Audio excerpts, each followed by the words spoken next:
This is question 24 off of the semester exam study guide.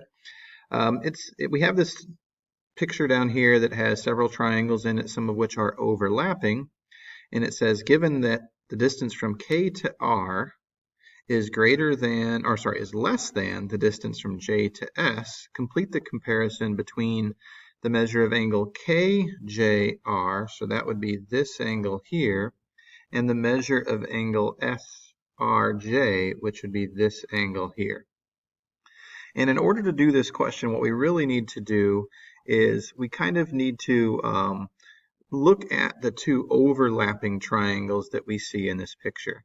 So I'm going to draw those two triangles separately. It's going to be triangle SRJ, which would look maybe something like this. This is going to be a slightly smaller version of that. So there's S, R, and J. And again, we're looking at this angle here. And then we have triangle KJR. So that would look maybe something like this. KJR. And this is the angle that we're looking at. And then we can mark this side congruent to this side. And we would notice that both of these triangles are using segment JR, so we can mark that congruent to itself. And we know that the distance from J to S is bigger than the distance from K to R. So let's just hypothetically speaking say that this is 10 and maybe this is only 9. So now we can see that both of these triangles are using two pairs of congruent sides. KJ congruent to SR and then JR congruent to RJ.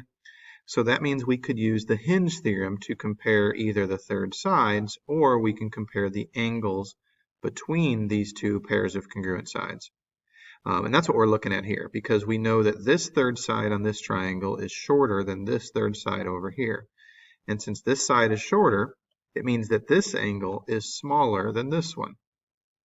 So angle KJR, the measure of angle KJR, is smaller than the measure of angle SRJ, and that is by the hinge theorem.